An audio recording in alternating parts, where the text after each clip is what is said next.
Muy bien, muy buenas noches. Dios les bendiga. Un abrazo para todos, un abrazo para todas quienes estamos ya en vivo. Algunos sin duda se van a sumar y quienes están viendo esta pequeña enseñanza o este estudio en tiempo diferido en cualquier lugar del mundo donde te encuentras. Dios les bendiga.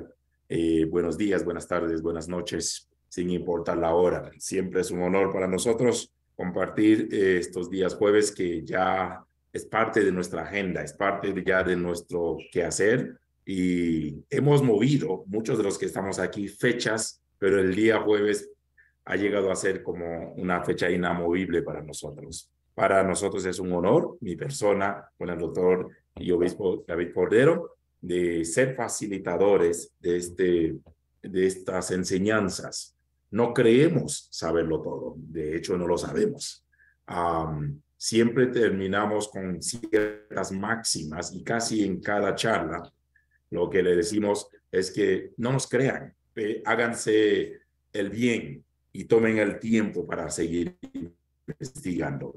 Nos sirve muy bien crecer juntos. Hace poco, antes de poner la grabación, decíamos que el conocimiento no se impone, el conocimiento se construye. No creo que aquí nadie está en blanco. Todos aquí tenemos algo que sumar y aportar. Uno de mis profesores siempre decía algo en clase: todos juntos sabemos más de lo que sabe una sola persona. Por eso, cuando todos sumamos lo que sabemos, lo que Dios nos ha permitido adquirir y lo compartimos, todos crecemos. Y en segundo lugar, somos responsables también del aprendizaje del otro. Y aún nosotros nos sentimos responsables, mi persona, el doctor Cordero, de su aprendizaje, pero no venimos a imponerle, simplemente queremos ser facilitadores de este proceso. Sean todos bienvenidos quienes estamos aquí, diferentes amigos y hermanos, diferentes países, y siempre es un honor. Así que hoy vamos a continuar. Quienes, y quiero desde ya decirles que lamentamos de que el video anterior se haya fragmentado. Hace poco pudimos encontrar la segunda parte, ya está en el canal y usted tranquilamente puede acceder a ello. Si logramos poder fusionarlo, lo haremos en los próximos días, pero está como primera parte y segunda parte. Así que la semana pasada fue la clase número 43. Hoy nos viene la clase 44 y le decía al pastor Galo hace poco, tenemos hasta para un diplomado en Génesis, literal, porque si usted ha revisado cada uno de estos insumos que venimos compartiendo ya a lo largo de casi un año, diría más de un año porque han habido clases no grabadas y han habido coloquios libres, pero ya hemos prácticamente pisado el año. Estamos hablando de 52 semanas. Hoy sería la clase 44. Súmelo a las dos libres. Ya llevamos un año, un poquito más en el libro de Génesis. Esto para nosotros es una aventura increíble. Creo que es el segundo momento que nos hemos detenido en un tema como esto. Tuvimos la clase de los dones espirituales por más de 8 o 9 meses y ahora el libro de Génesis nos ha tomado un poco más de un año. Y ojo, no sé dónde quedaron la semana pasada, pero significa que si hemos terminado hasta el capítulo 34, la venganza a favor de Dina, todavía nos queda 16 capítulos y ya llevamos más de un año. Así que la aventura continúa. Para nosotros siempre ha sido, es y será un honor y un privilegio compartir con ustedes. Quiero de manera inmediata proponer si hubiera alguna pregunta, porque luego le daremos el enlace directo a nuestro amado David, pero no sé si hubo pendientes la semana pasada. Vuelvo, repito, recién conseguí la segunda parte del video de la grabación, pero y como David sabe decir, cuando yo no estoy, ustedes aprovechan. Entonces, imaginen que yo no estoy, así que digan lo que quieran. Como diría David, saquen todos los push en cuanto a preguntas pendientes o algunas reacciones de la última clase. Entonces, este es un tiempo abierto en lo que se quedó, en lo que se habló, y me gustaría dejar este momento libre por unos segundos o minutos, dependiendo de la participación de algunos, con respecto a la clase de la semana pasada. Bienvenidos y bienvenidas. ¿Algún pendiente o preguntas? Sí, Fidel, creo que desmuteaste tu dispositivo. Lo tengo abierto porque lo muteo desde acá, desde la mezcladora. No, Ok, ok. no, bueno, vamos, el resumen del 34, si me lo permiten, y aclarando acaso, pues es lo que uno tiene que hacer cuando pide uno perdón, ¿no?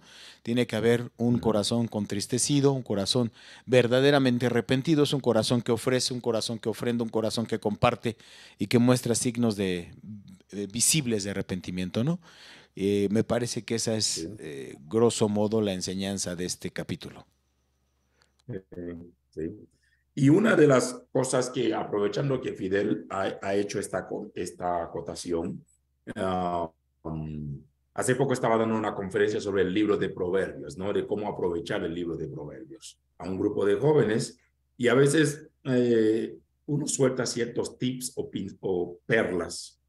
Y quizás algo voy a aprovechar la participación de Fidel para comentarles, porque creo que si se han dado cuenta, en cada sesión que hemos tenido, hemos podido visualizar, y David en su mayoría suelta frases matonas o una bomba de tiempo. Nos viene bien siempre extraer principios. ¿Qué es lo que Dios nos está diciendo a nosotros? ¿Qué es lo que Dios me está diciendo a mí? ¿Qué es lo que Dios está hablando a mi ministerio, a mi familia? Porque como bien decía y nos ha dicho reiteradamente David, nadie habla sin razón. Así que uno de los consejos que a veces damos cuando damos estudio bíblico inductivo, cuando enseñamos hermenéutica, es cierto que podemos darnos el lujo de investigar, de escarbar, de profundizar, pero ¿dónde la palabra queda dentro de la palabra? Es decir, por eso los teólogos del siglo XX hablaban mucho de esto, la palabra dentro de la palabra. ¿Qué me está diciendo Dios a mí en este pasaje? ¿Qué me está diciendo Dios a mí en este estudio? ¿Cuál es la revelación para mí? ¿Cuál es el mensaje para mí? Nos viene bien, y quizás esto es como un consejo que hacemos a los estudiantes. Las veces que usted lee una porción, siempre hay un mensaje. No voy a decir quizás oculto o que en el proceso uno va aclarando, pero siempre hay un mensaje para mí. Y creo que con lo que ha mencionado Fidel, hemos hablado del arrepentimiento de Jacob, y aún si usted se dio cuenta, cuando Siquem en el capítulo 34, prácticamente se habla de, no sé, qué tema se manejó, si es violación, si es acoso, lo que sea, pero él sabe que cometió una burrada. Por eso le dijeron los hermanos, así que se ha hecho, ustedes hicieron con mi hermana lo que no está permitido. En primer lugar, usted tiene que pagar lo que, por eso sí que dice, póngame lo que sea, que yo pago la dote. Entonces, hay principios que extraer. Y lo hemos venido diciendo desde el capítulo 30 o 31, en el caso de Jacob, en su encuentro con Esaú. O sea, siempre habrá algo visible que muestra nuestro arrepentimiento.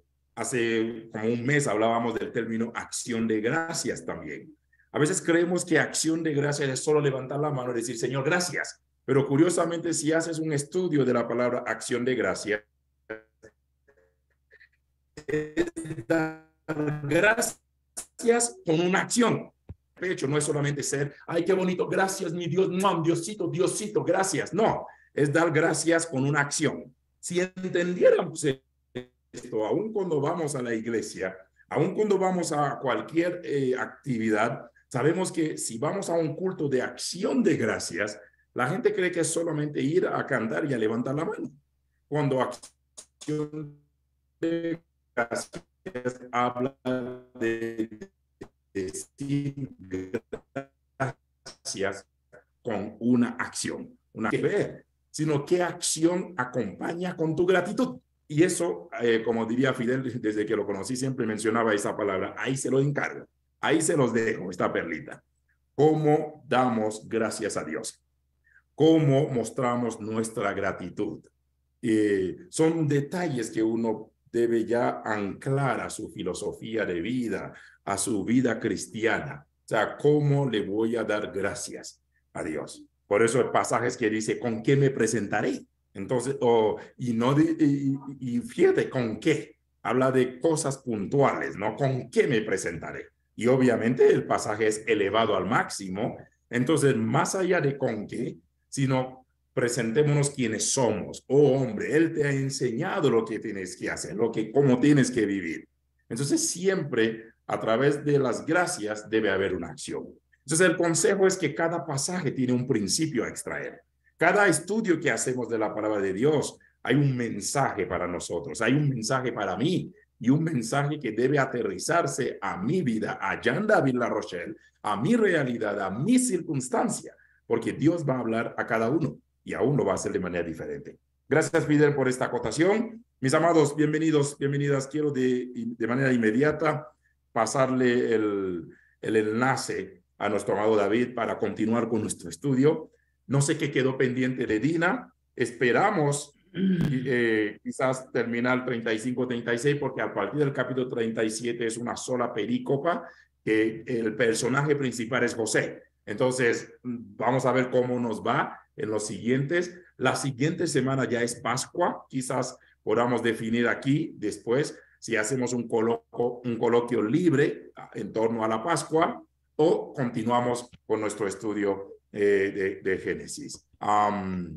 Esta fecha para nosotros, David y mi persona y muchos de ustedes es muy sentida porque sabemos que el doctor Eduardo compartió con nosotros un jueves Pascua y 2-3 días después el Señor se lo llevó. Así que estamos ya a un año de cumplir, de recordar lo que ha sido en vida con nosotros el doctor Eduardo Cruz. Y eso, créame que un tema como este es legal. Tocayo, bienvenido, amigo mío, nuestro pastor, nuestro mentor, nuestro facilitador de enseñanza, de aprendizaje. Siempre es un honor compartir contigo. Así que quiero de una vez pasarte esto y somos todo oído. ¿Qué viene para hoy, para los siguientes minutos? No sé cómo y en qué quedó del capítulo 34 con respecto a Dina. Bienvenido, bendiciones.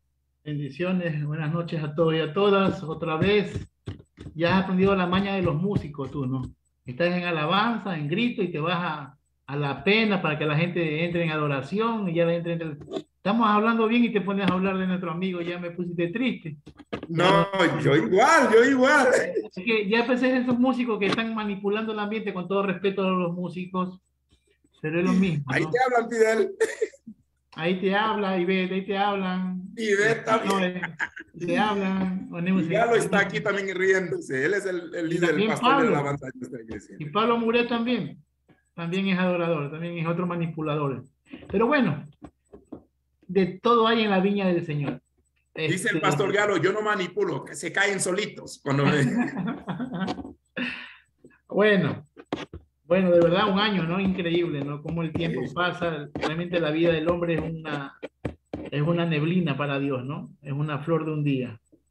La semana pasada estuvimos hablando sobre Dina, sobre Siquén, Hamor, y cómo los hermanos, y con Jacob de Alcahuete, porque Jacob Alcahuete, el hombre que quedó cojo y cambió su vida, Alcahuete permitió que sus hijos maten a unas personas que quisieron hacer las paces con ellos, que quisieron hacerse nación con ellos, que se circuncidaron, aceptaron el voto de la circuncisión por amor a unir la familia, y ni aún así, cuando aún son circuncisos, porque no mataron a incircuncisos. Sí, la violación fue de un incircunciso hacia Dina, pero la matanza que hizo la familia de Jacob contra ellos fue a unos circuncisos, porque los mató en pleno acto de recuperación de la circuncisión.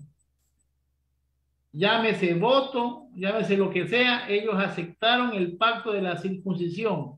Y según las escrituras dice que todo aquel que esté y sabe el pacto será pueblo ante el Eterno. Entonces yo ya me quedé con mis problemas psicológicos, viendo cómo Jacob después hace loco en el versículo 27 o algo así del 34, dice, no, el Jacob y tomaron las ovejas, bueno, sí. Entonces, el 30, después que roban, violan, se llevan a las mujeres, las ovejas, matan a las personas, son unos delincuentes, ¿no? ¿Sí? Entonces dijo Jacob a Simeón y a Leví, me habéis turbado haciéndome apestoso. Déjate de cosas.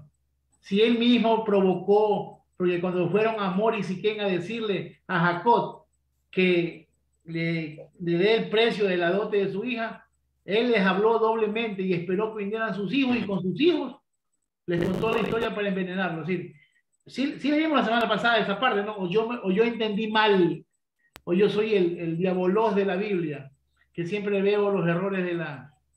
Entonces, y aquí viene el problema y dice, apestoso ante los moradores de esta tierra, cananeo y fereceo, yo tengo escaso número de hombres y se juntarán contra mí, me atacarán y yo y mi casa seremos exterminados.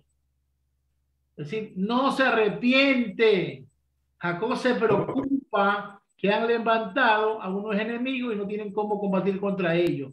Yo no veo un tipo de arrepentimiento. Si yo no veo, cuando dice, y Jacob le dijo a Simeón y a Leví, yo no lo veo como un repele, yo no le veo como una amonestación para llamar la atención a sus hijos malos. No, Jacob está pensando que ahora le metieron mano a ustedes a esa gente y esa gente viene contra mí, me va a dar y yo no tengo cómo defenderme.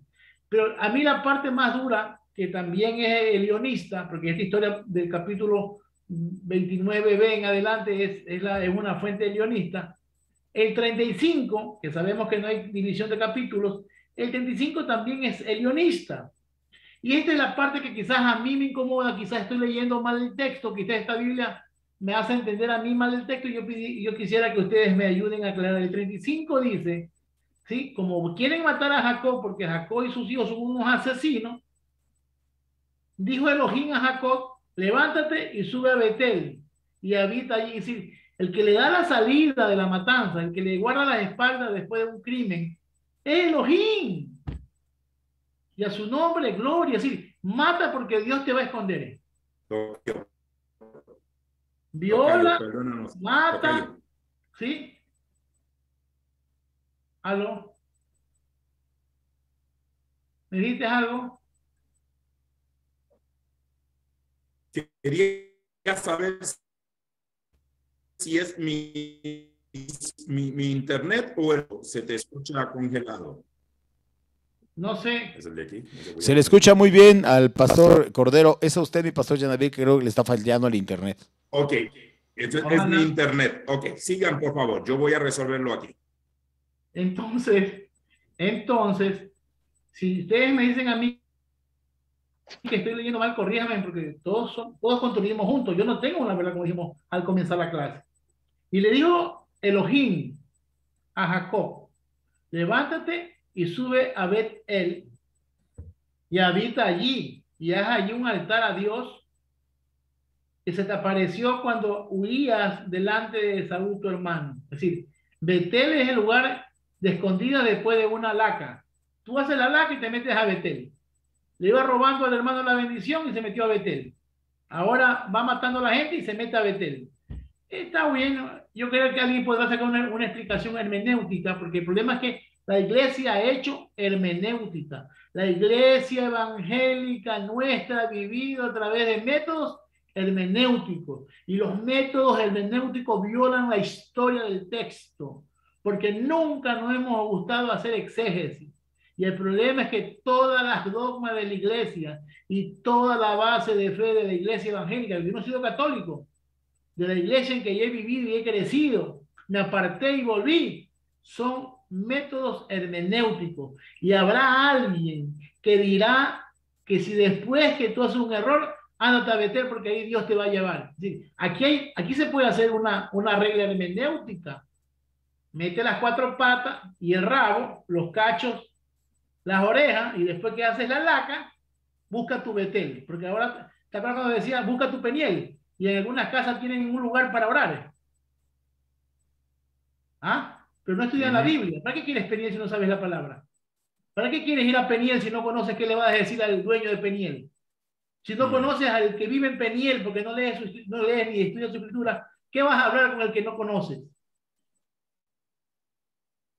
Entonces, ahora acá pueden hacer un Betel.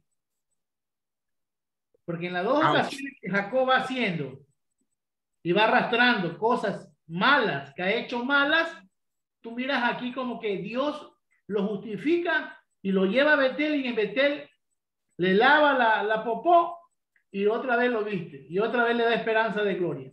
Entonces, en una regla, en métodos hermenéuticos, se puede decir, si metiste la 4, anda a Betel. Digo, o yo estoy leyendo mal, porque aquí ya hay cuántos dispositivos conectados, aquí hay 15, ya David tiene como a 5 en esa mesa, ya somos 20. Sí. Están diciendo aquí, wow. Alrededor. Estoy leyendo mal, pastores. Aquí yo tengo pastores en la mesa. Yo tengo líderes. Nosotros no trabajamos con gente niña. Si yo estoy equivocado, le suplico, hágame salir del error, porque yo no puedo vivir con errores, porque Jesús me quiere sin mancha y sin arruga. Entonces dice el texto, cuando huiste de tu hermano Esaú, ¿sí te das cuenta que es un lugar de refugio cuando tienes las patadas hechas? Levantémonos y subamos a Betel, y ahí hay un altar a Dios que me respondió el día de mi angustia. Bien, qué bien. Ahí ha estado conmigo en el camino que he andado. Le dieron pues a Jacob a Jacob todos los dioses extranjeros que tenían en sus manos, y los zarcillos, ¿sí?, que tenían en sus orejas, y Jacob los enterró bajo una encina que había junto a Siquén. A ver, como van, ahora Jacob ya no va solo, sino que va con un grupo de personas que lo ha traído. Los empleados de Jacob no son de Canaán ni son descendientes de Jacob. Los empleados y los pastores que Jacob trajo, que eran como 400 personas, eran gente que estaba allá en Padán Aram, ¿sí? Eran gente del linaje de ellos. Por lo tanto, en ese contexto de mundo, en ese contexto de tiempo, y aún después de los tiempos, nunca, desde los principios, y eso es lo que hemos hablado con Yandaví en algunas partes, cuando yo le refuto quizás a Finkelstein, que está hablando de arqueología, que dice que Israel nunca fue monoteísta y que siempre, claro, porque no vivían solo descendientes de Jacob en Israel o en los terrenos que le pertenecían a las tribus de Israel. Siempre vivieron junto a ellos, ¿sí? Siempre convivieron junto con ellos, con personas que no respondían a la creación, porque no sabían, Jacob no sabe quién es Dios, Abraham no sabe quién es Dios, pero en esa fe creciente de ese Dios,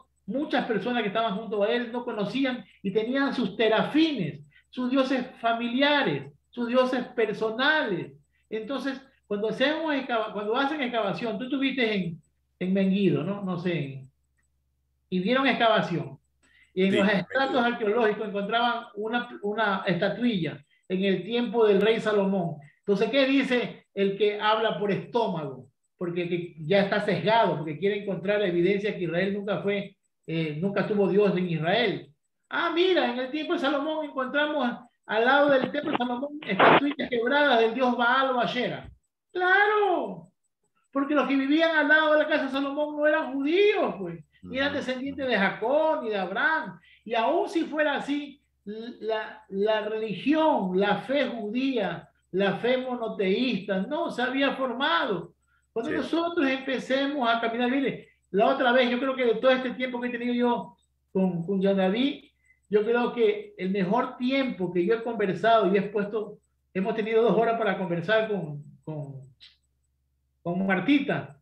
Yo pude, en ese tiempo, yo no sé, Yandaví, si te diste cuenta, pude explayar todo y leer lo que por 5 años o 3 años con ustedes no he tratado. Pero con Martita lo leí y pude unir los pensamientos de cómo se formó el pueblo de Israel, cómo se formó la nación, su cultura, su religión, su enoteísmo. Hablábamos de que Dios, Yahweh tenía mujeres, ahora eso es un escándalo y por eso tienen que pagar $60 para un curso para escuchar que Jehová, Yahweh, tenía mujeres, la mujer de Yahweh.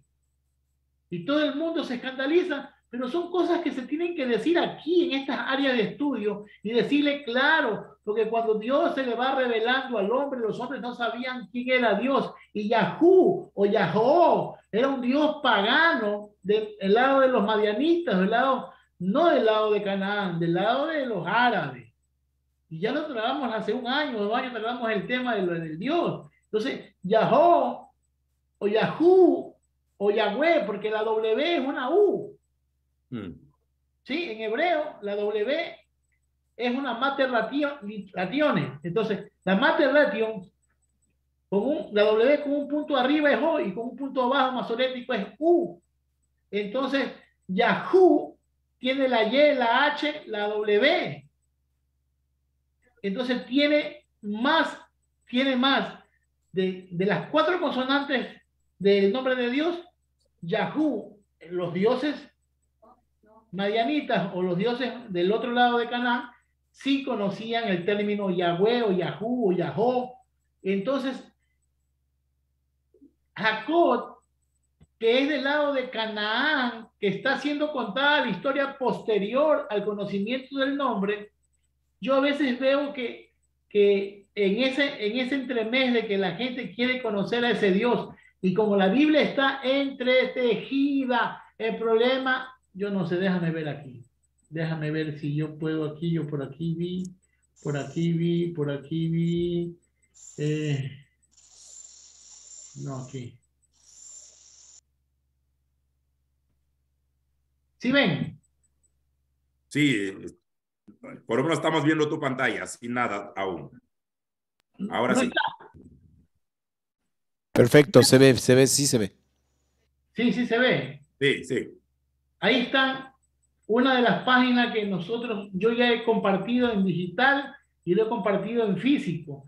Eso es un entretejimiento literario. Usted cuando ve la Biblia, usted la lee y la escucha y la ve bonita, pero cuando usted estudia y hace un exégesis, cuando deja de hacer lecturas hermenéuticas, de comprensión y de sentido al texto, y quieren decir lo que no dice el texto, pero cuando usted hace un exégesis y se va a una crítica literaria, crítica de fuente, crítica textual, o la hipótesis documentaria, que es la que tienen ustedes aquí al frente, van a ver las diferentes posiciones de pensamiento. Entonces, como estos textos, a pesar que están entretejidos, también están, ¿qué?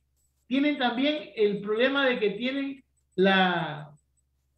que fueron escritos muchos años después y tienen anacronismo. Entonces, qué difícil para un ser humano que no estudia la Biblia y que tiene buen sentido y corazón, querer entender el texto no sabiendo que primero tiene anacronismo. Para mí uno de los grandes problemas es entender el anacronismo.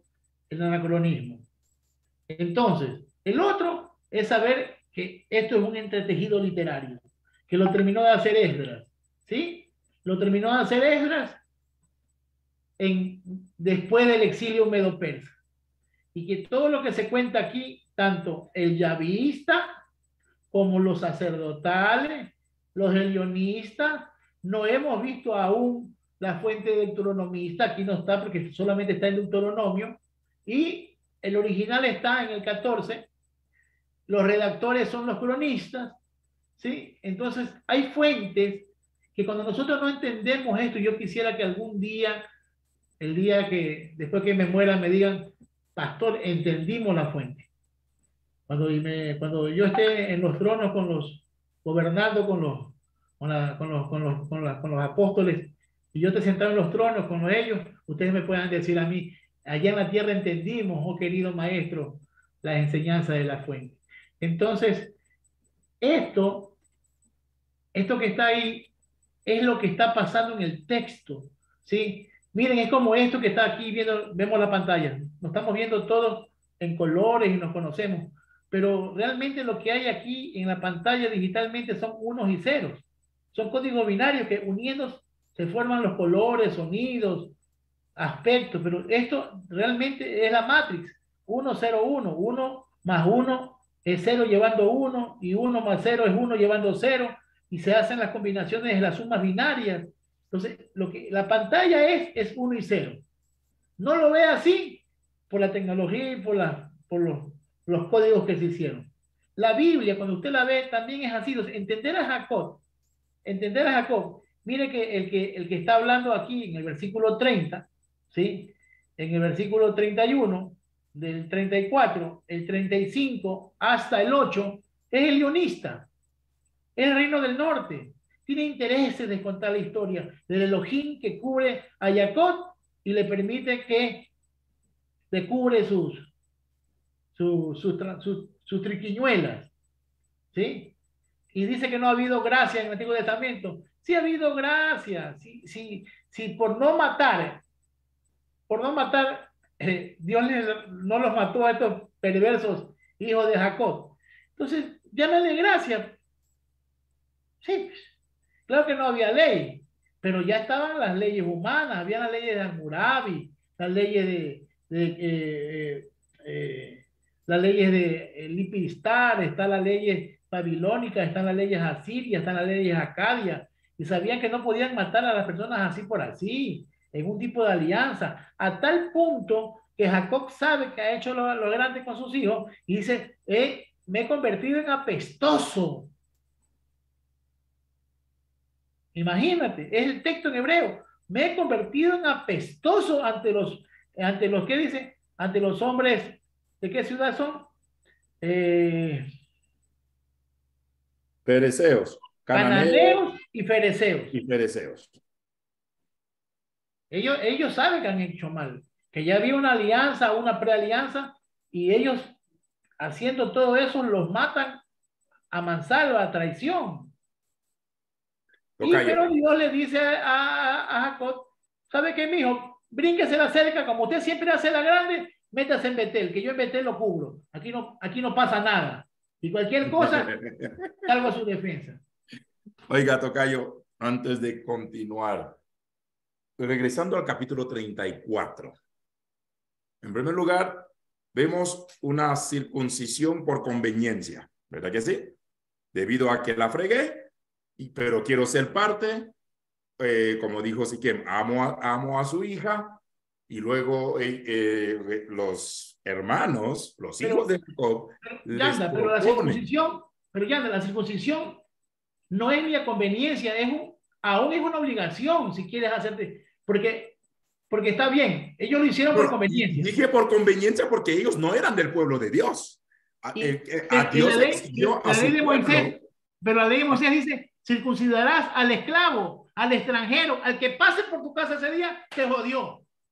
Ok, pero no son sus esclavos, no son propiedad de ellos, ok, están morando en la tierra de ellos. Si quien se le ocurre meterle mano a Dina y luego quiere, llámase reivindicarse o porque la amaba o había una obsesión, entonces son dos pueblos separados, es decir, ese pueblo aún no está bajo el dominio de los israelitas, si cabe el término. Por eso, yo entiendo de que la circuncisión era obligatoria. Y aún si tienes el esclavo en tu casa, también, porque Abraham lo hizo. El extranjero, el que pasaba por ahí, te jugó el 8, prepucio abajo. Ok, perfecto. Aclarado esto, no es conveniencia. Perfecto. Ahora, mi segundo momento de este pasaje es que al momento de darse esa circuncisión, ya hay un pacto, ¿verdad que sí? Significa claro, que ya es un solo pueblo. Entonces, el pueblo de Israel mató a sus propios hermanos. Vamos a decirlo así. Así me meto, dicen acá los hermanos, los meto. O sea, literalmente cometieron, no sé qué término usar, pero, ok, al momento que se da ese pacto, esa circuncisión, ya somos uno solo. Ya somos familia. Entonces, ¿dónde rayos sale la venganza de estos hermanos últimos? Porque ¿quiénes fueron? Simeón y Leví.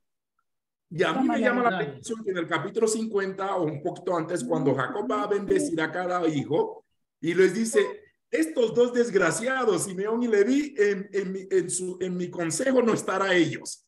O sea, de una vez los limitó.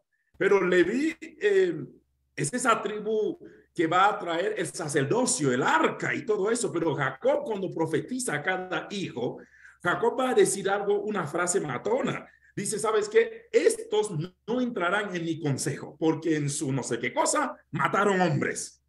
Y eso a mí me saca de quicio, me saca de onda.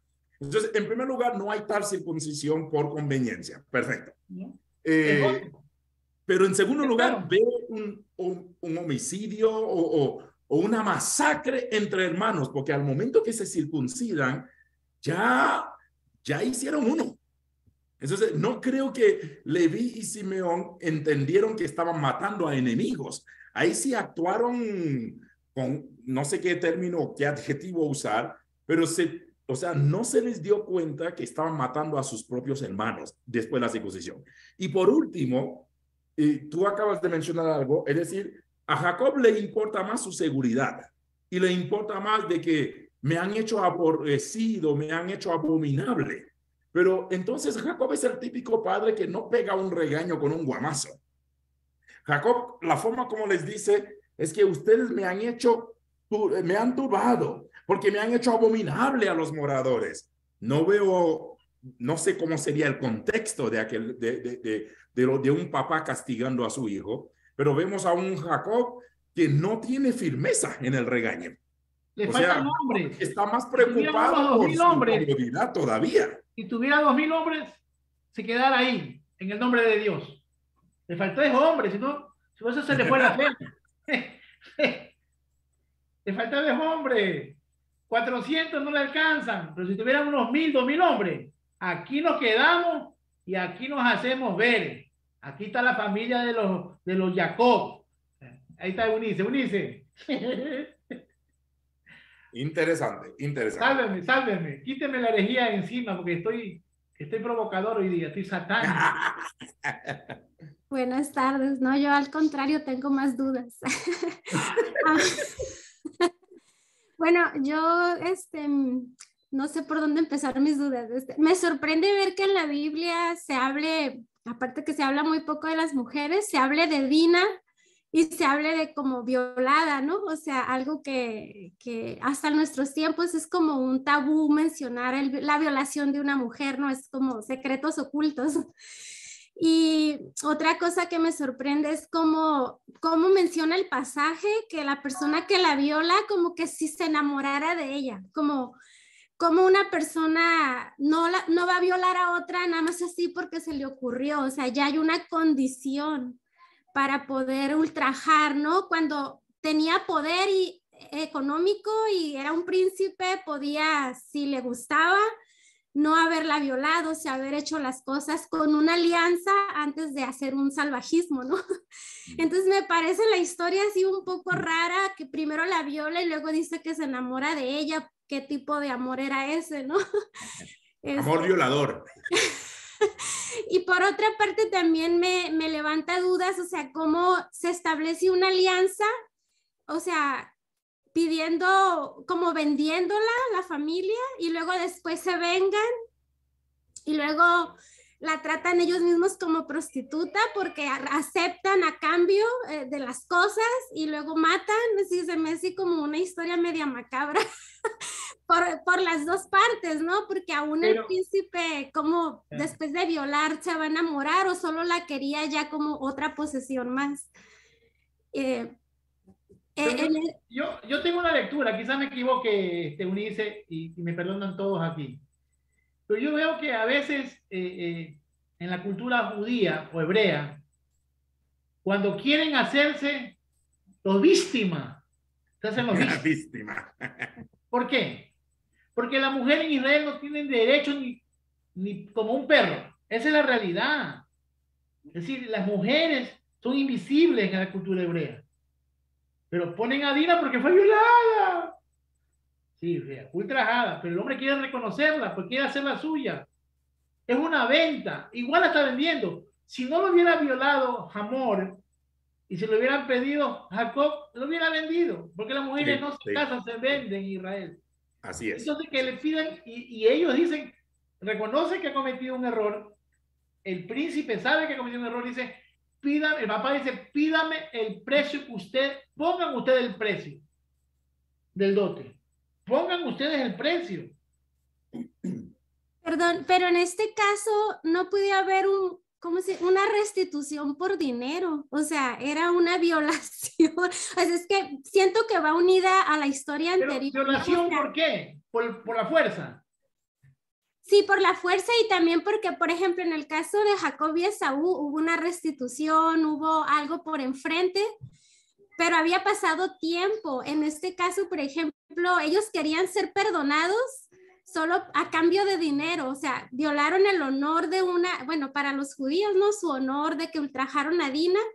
Pero y si que la mujer con no vale dinero, para nada en Israel. como que con dinero sobar, como aquí ya no pasó nada, tu honor no, con dinero te callamos. Bueno, yo así siento la... Sí, pero eso es de nuestra moral. En el tiempo de ellos las mujeres eran para eso, para ser vendidas. Así es. Sí. Ahora, violar. El texto dice violar. Y sí está en el hebreo violar, ultrajar, sí, forzar. Pero son ellos los que están poniendo si quisiéramos cambiar de expresión, como dice Eunice, quiere restituir, y entraría más bien una palabra como redimir, porque no es lo mismo restituir que redimir.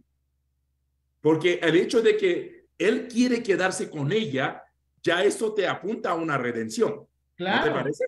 Porque claro, restitución es que la fregué, aquí está 10,000 vacas, aquí está $20,000 o 20,000 monedas, me voy. Pero él quiere quedarse con ella. Ya la palabra ya no sería restitución, sino redención. Y está levantando la mano a Marta. Yo lo que quiero que veas es que después ellos no solamente matan a sus maridos, a sus hombres, matan a esa gente, también se llevan a sus mujeres prisioneras, también las violan. Es decir, ¿dónde está la moral? Yo digo, esa es la doble moral de esta narración. Que ellos le tocan a una mujer y ellos que no la nombran. ¿Quién la nombra aquí a Dina? La ponen como una hija más. Dina no tiene historia hasta que la violan. Pero después que la violan, ellos van y cogen, matan, saquean, cogen prisioneras, se llevan a las mujeres a sus casas, también las violan. Y ahí no pasa nada porque es la tribu de Jacob. Y si Jacob después quiere restituir y quiere darle plata por la matanza a su marido, cogerán plata a las mujeres por su marido que los asesinaron, que estaban heridos por la circuncisión. Es decir, yo veo la parte de que más honestos son esos pecadores que se equivocaron. Porque hay una llamada, dice, y se unió su alma. Cuando en el hebreo dice se unió su alma, es que se enamoró. Entonces, si se enamoró, pongo en tela de duda la violación. Ok. En este caso, en términos que hemos usado. Mira, ya, es que sí. Hemos tomado en serio la palabra violar. Textualmente. Sí. ¿Y por qué no podemos creer que se enamoró? Porque está la palabra violar. Y si quitamos la palabra violar y decimos que se enamoró, que se acostaron, como cuántas personas en el mundo se acuestan antes de un matrimonio y por un rey que tenía el derecho en su tierra. ¿Cómo se acostó Sara con el rey egipcio? Sí, es el mismo tiempo. Bueno, perdón, pero yo creo que la palabra violar, bueno, tal vez yo la estoy contextualizando a nuestro tiempo, ¿no? Claro. Pero violar no es igual que tener relaciones en común acuerdo, o sea, una violación es diferente a tener un acto sexual igual antes del matrimonio, pero una violación pues ya involucra contra la voluntad, interviene fuerza física, etcétera. Hay muchas otras cosas más, ¿no? Por eso de hecho, hay relatos en la Biblia que hablan de eso. Por ejemplo, está también, bueno, se me venía a la mente la historia de Tamar, que también que fue violada por su medio hermano, hijo de David, ¿no? Y, o sea, en este caso sí aparece como una venganza desproporcionada del pueblo, entre del comillas, hermano. ¿no? Ajá, una venganza en este caso para Dina. Y en el caso de Tamar, pues la venganza de su hermano, que también mata, ¿no? Por venganza. Pues porque no era como un acuerdo, era un ultraje al honor. Pero el hermano de Tamar no quería, pues, solo quería violarla, porque no quiso honrarla. Claro, porque ella le dice, si tú le pides a mi papá, él no te va a negar. O sea, lo del hermano de Tamar era una obsesión enfermiza. Él quería hacerle daño a su propia hermana. Eunice, y está bien tu defensa, lo que yo pongo ya en tela de duda, y esas son las cosas que a veces cuando tú haces exégesis, ¿sí? Porque estamos hablando hermenéuticamente, estamos hablando del texto que está en español, violación. Y violación se dice, como dice el concepto tuyo, a la fuerza, ultraje, ¿sí? Pero están poniendo carga a los escritores. Es decir, lo que no quieren es que se case con un gente que no es de su tribu. Pero puede ser que yo esté equivocado. Escuchemos a Marta y escuchemos al doctor Javier para ver si me convierten a Cristo. Martita. Pero buen aporte, Eunice. Gracias. Martita, bienvenida. Sí. Martita. Marta Zavala. Ok. No, es que escuchaba acerca de lo del resarcimiento, pero en Deuteronomio 22, entonces tocamos Deuteronomio 22 y ahí nosotros tenemos que si un hombre se encuentra casualmente con una joven virgen que no esté comprometida para casarse y la obliga a acostarse con él, y los sorprendidos, el hombre le pagará al padre de la joven 50 monedas de plata y además se casará con la joven por haberla deshonrado. En toda su vida no podrá divorciarse de ella. Entonces, al parecer sí nos están dando una regla de resarcimiento cuando sucede eso. Ahora, sí me queda la duda si el hombre quiso restituir su ofensa porque era una ley a la que querían acogerse o quería restituir. El texto dice, se unió su alma a ella. Esa parte es la que yo estoy aún masticando de la semana pasada. Y defendiendo esa tesis. Claro, y se unió su alma. Nadie, en el texto hebreo, la palabra, mire, ¿qué pasa? Que quizás nos falta un poco, será que yo soy muy enfermo con el contexto judío. Y gracias, Martita. ¿Te acuerdas que hablamos del Ejak y del Selat? Que cuando Dios creó al Hadán, lo creó junto. ¿Sí? Y cuando se separan o te casas mal, se dividen las almas. El texto que está ahí, cuando dice, se pegó su alma con ella, es el mismo término que se usa para unir las almas. Entonces yo estoy más allá, yo estoy en la teología hebrea, no estoy en la historia judía. ¿Sí? Acuérdate que hay que entender algo, que el autor tiene intenciones. Entonces, esa intención de decir que se le pegó su alma con ella, ya es una palabra mucho más profunda en el contexto hebreo, quizás para nosotros no. Así es, así es. Permítame, entonces, en serio. Esa parte es la que me pone a mascar chicle y dudo la palabra violación. Sí. Ahora, a mí me llama la atención los términos que usa. Versículo 3, capítulo 34, pero su alma se apegó a Dina, la hija de Lea. Y el autor, bajo la lupa de la versión 60, y aumenta la dosis. Y se enamoró de la virgen, de la joven. Y luego mira la tercera parte. Y habló al corazón de ella. Esto habla de que, no sé, intimidad de relación, intención seria, ¿no? Habló al corazón de ella. Y mira cómo termina. Y habló Siquem a Hamor su padre diciendo, tómame por mujer a esta joven. Me llama la atención esas 4 acciones. Y aquí es una serie, ¿no? Así que ya me regalaron un sermón, no se preocupen. Pero eso no va a ser hoy. Pero, y entiendo lo que dice David. O sea, esta tesis desbarata una violación. Ahora, el versículo anterior dice que la deshonró, porque el versículo 2 dice, y la tomó, se acostó y la deshonró. Mira, 7 verbos u 8 verbos en 2 versos que describen el accionar de Siquem. En el versículo 2, los 3 verbos. Dice que la tomó, se acostó y la deshonró. Pero el versículo 3 y 4, 4 verbos muestran su intencionalidad de a bien. se apegó su alma, se enamoró, habló al corazón y luego involucró a sus padres o a su papá. Habló para decirle, oiga, hagamos las cosas. Si alguien me violara y ultrajara y después me hace esos 4 verbos y me compra y me dan plata, yo me enamoro. Sí, hay 3 verbos que me dañaron, pero hay 4 que me acomodan. O sea, 3 verbos te dañan, 4 verbos te redime. En caso de violación, flojito y cooperando. Es duro, ¿no? Doctor Javier. El doctor Javier, bienvenido. Perdón, pero yo creo que ninguna mujer que sea violada, por mucho que la otra persona diga enamorarse, para ella eso va a dice significar. El texto, pero Unice, tú te quedas con la palabra violación. Sí, eso lo dice el narrador, porque no son amigos. Peores cosas, ñañita linda, van a hacer ellos y no hay culpabilidad. Cuando en el versículo más adelante ellos violan a las mujeres porque se las llevan presas, la cogen prisionera y las prisioneras se violan y después que se las viola y se la tiene violada por 1 mes y después que te violas a esa persona 1 mes, a esa persona le cortas el pelo y las uñas. ¿Ya has escuchado la ley de la cautividad de las mujeres en guerra?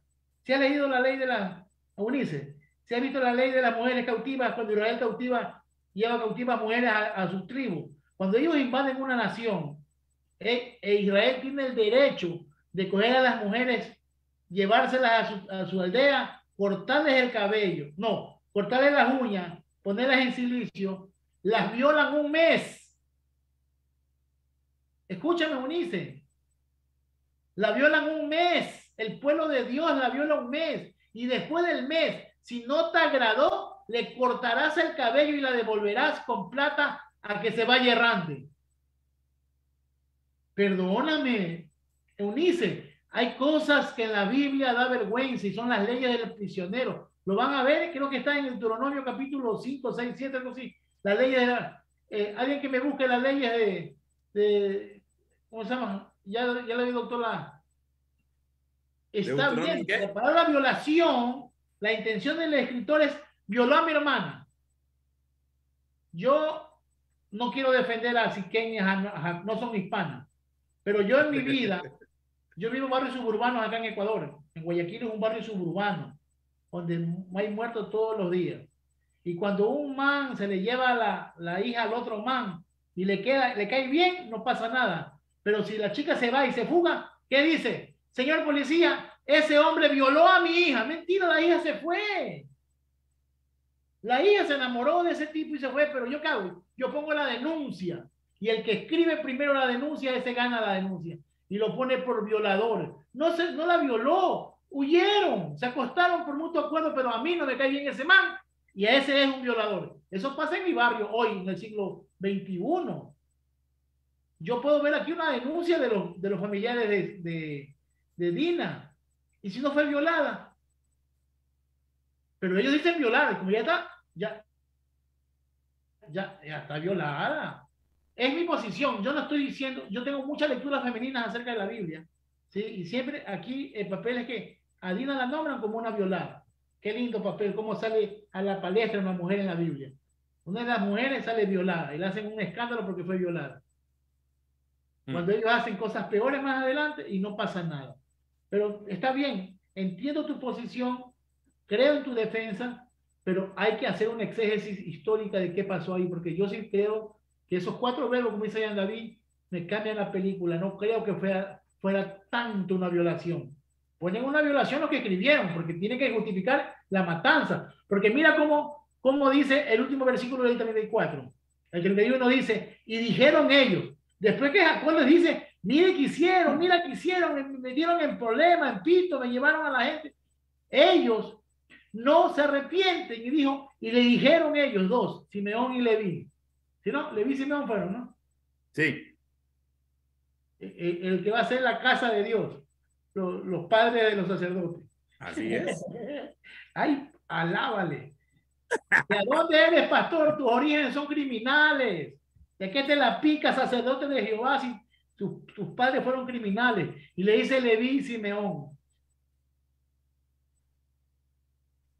Había en él de tratar a nuestras hermanas como una ramera. Ellos siguen.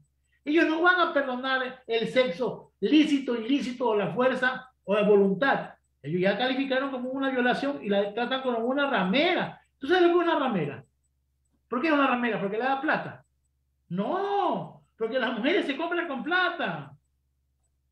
La palabra de ramera no es porque le está pagando el papá, porque algún día dicen por ahí, mira, este hombre viola y le va a pagar el papá plata por la hija. Eso es una ramera. No, no es por el dinero la ramera. Las hijas se venden. En Israel las hijas se venden por plata. Entonces no está fuerte la tesis de la ramera, es una posición de ellos. Doctor, disculpe que... Dale, mi doctor Javier. Wow. Profetice. Sí, está muy intenso esto. Sí, profetice. Pero déjame inyectarle algo. Lo que yo he leído en algunos textos es que en esa época era común que pasara eso y no lo tomaban como una violación, sobre todo en Canaán.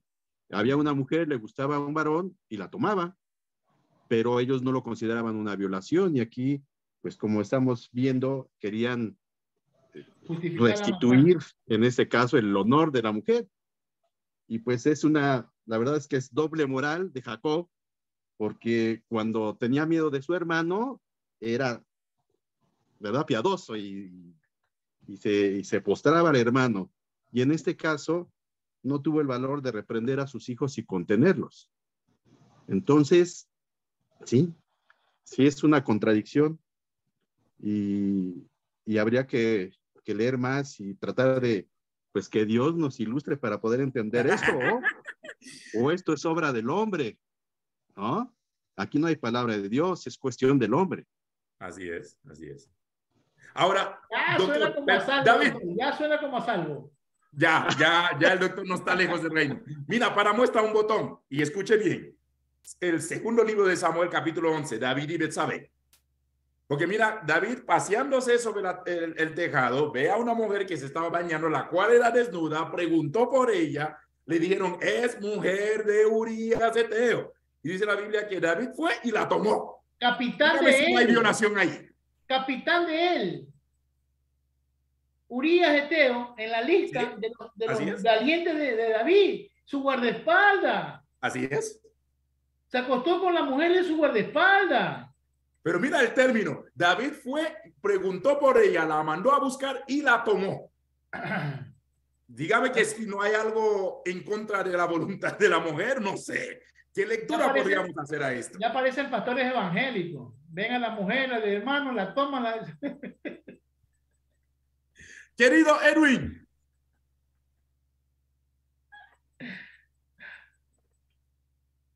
No se te escucha ahí. ¿Ahí? ¿Sí me escuchan? Ahora sí. Ahí te escuchamos. Gracias.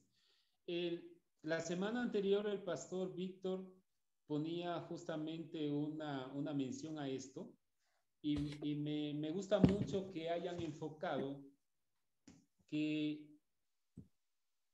justamente aquí dice la tomó en el versículo 2 y la vio Siquem, hijo de Amor, Heveo, príncipe de aquella tierra, y la tomó y se acostó con ella y la deshonró. Pero su alma se apegó a Dina, la hija de Lea, y se enamoró de la joven. Entonces, si nosotros buscamos esa palabra en hebreo, es lakaj, el Strong 3947, que ustedes pueden ver que se repite en Génesis 12:5, que dice, tomó pues Abraham a Sarai y su mujer y a Lot, hijo de su hermana. Entonces, es una palabra que no representa que haya una toma en contra de la voluntad. Lógicamente, como manifiesta, la indignación de los hermanos es que no debió pasar ese hecho. Pero en relación a lo que está escrito, no hay abuso, aparentemente, si vamos estrictamente a la palabra. Gracias, Edwin. Ahí está la sospecha, claro. Lo que pasa es que dicen violación porque son sus hermanos heridos, quieren justificar. Me tocaron a la Virgen, me la tocaron cuando ya ha tenido como 3 esposos. También puedes poner la denuncia después de 3 violaciones. Cuando ya te caiga mal tu cuñado, le pones que te violó. Entonces, no está bien. Lo que pasa es que esa palabra, mire, esos términos que se unió su alma, y eso es lo que quieren remediar, y ellos hacen pacto, y se circuncidan, aceptan las órdenes, quieren ceder, ceden, y así los matan. No, y después Dios les mete y los quiere llevar a esconder a Betel. Si estoy equivocado, ¿sí? Si estoy equivocado, en el 35 los helionistas quieren contar eso. Entonces dijo a Jacob en su casa de los terafines de los anillos, que estaba hablando antes y me salté porque yo soy así, ya estoy viejo, ya me desconecto de lo que estoy hablando. Hablaba sobre Ashera, la diosa de los cananeos. Israel siempre fue politeísta, etnoteísta, porque no todos los que estaban en Israel eran de la nacionalidad o del linaje de Jacob. Fueron personas que fueron adoptadas y que fueron metidas ahí y que tenían sus dioses. Y aún en Israel, cuando ya se contaminó con los dioses cananeos, señores, ahí está la menorá. La menorá está dentro del lugar santo, y la menorá, ¿qué es? Asherá. Un árbol con frutos. Sí, se hizo un sincretismo. Ashera no pudo salir del lado de Yahweh. Y Ashera le quitan el poder de gloria, porque eso es lo que hace Israel en su literatura. En su literatura Israel a los dioses los hace objeto, los hace creación, no lo hace Dios. Cuando en otros continentes, en otras culturas, el sol es un dios, no, acá lo hace como lumbrera. Cuando la diosa Luna en otra tribu es diosa, acá la hace un objeto que ilumina. Que el águila, que la luz, que las tinieblas. ¿Te acuerdas de Génesis 1? Todos los dioses que crearon, o todos los seres creados por Dios, son dioses inferiores. Acá, en esta lucha que tiene Dios para quitarlo de la mentalidad de él con Ashera o de Yahweh con Ashera, perfecto. Ashera no puede salir de la mente de los pueblos cananeos, pero entonces la convierte, ¿qué? La convierte en una antorcha de luz, la menorá, que tiene flores, frutas y qué, manzanas, flores y no sé qué cosa. Y ahí está, 7 brazos, un árbol, y la representa, pero ya no la adoran, la sincretizan y la invisibilizan. Dios invisibiliza. Él era el Dios güey. Yahweh sí era el bovino que adoran en Éxodo. Sí era, vea, por Diosito santo que sí era. Yahweh es el toro del Éxodo, que tiran el oro y salió, dice el becerro de oro. Ese era Yahweh. En el proceso de la humanidad, Dios se va invisibilizando, le quita esa cultura pagana que el hombre quiere ver, oír y sentir para sentir a Dios. Él se va invisibilizando. Así mismo, en estas culturas, Jacob y en todo su pueblo, ellos no tienen. Martita habló de Deuteronomio 20 y pico. Yo hubiera querido, o Martita, si tú tienes ahí la posibilidad en internet de buscar ese texto, si tiene alguna correlación con una ley de Hammurabi o una ley de Medio Oriente, porque en el tiempo de Jacob no había Deuteronomio, no había ley.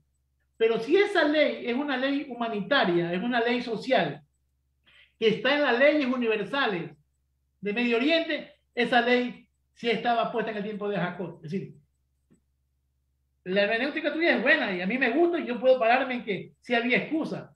Pero el Deuteronomio es una ley que se saca posterior, ¿sí? Antes de la creación del templo.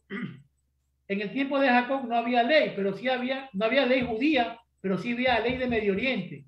Si en esas leyes de Medio Oriente, si tú te pones a googlear y pones ese versículo y lo comparas con la ley de Hammurabi, con la ley de Litidistara, con la ley de Urmanú, con las leyes que están en aquellos tiempos, si tú puedes encontrar una hilación de esa ley en alguna ley hitita, en alguna ley acadia, bingo, ganamos. Jacob cometió un delito.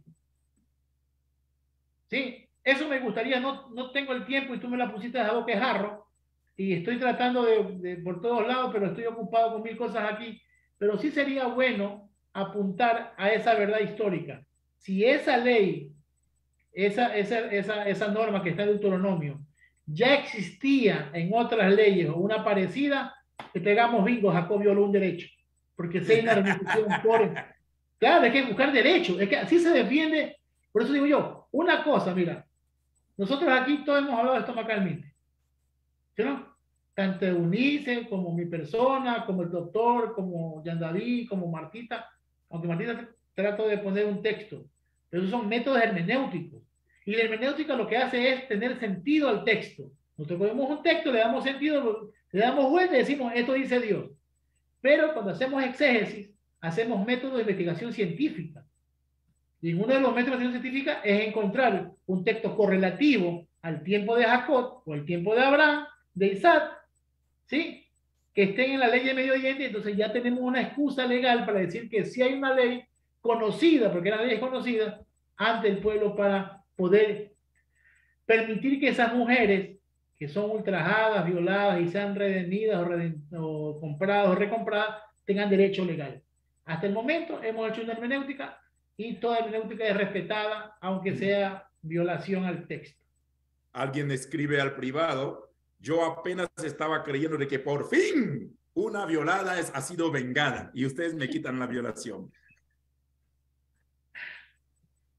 Chuta, mijo lindo. ¿Qué por fin se defiende a una mujer violada y ustedes me dicen que no. Perdónenme, que ella ha sido, me perdona, pero es que el texto no me da. Y si seguimos en el 35, porque mira que ya son 8:30, 8:24, y estamos aún en los 3 versículos del 35. Ellos entregan, ¿qué? Ellos entregan. Para aquí, mira, aquí ya yo veo, no sé si es un forzamiento del escritor, yo ya veo aquí un principio en el proceso de dedicación a un Dios conocido. Porque lo que están haciendo ellos ya es una limpieza ritual. Entonces, aquí ya hay una figura conocida. Acuérdense que este Betel ya lo encontró, ¿dónde lo encontramos? El primer Betel. ¿Dónde encontramos la primera palabra, historia de Betel en la Biblia? ¿Es con Abraham? Sí. ¿Ah? Ya era conocido este lugar como Luz.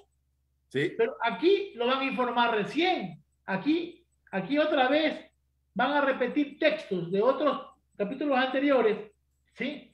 Y aquí ellos van a hacer un ritual de purificación, se van a sacar los zarcillos. Los zarcillos y las aretes eran placas de dedicación a los dioses. Entonces tenían amuletos, ¿sí? Y eso es lo que dice la gente, el legalista, que tener arete y zarcillo es pecado. Pero es que estos no son aretes y zarcillos normales. Estos son aretes y zarcillos de amuletos dedicados a sus dioses, ¿sí? Eran amuletos, eran propiedades, eran títulos de propiedad. Y aquí se limpian los vestidos, se purifican. Y aquí para mí sí hay un principio de ritualismo en el texto, ¿no? En el texto como tal, en la literatura como tal. Y van a hacer un altar al dios de Betel, ¿sí?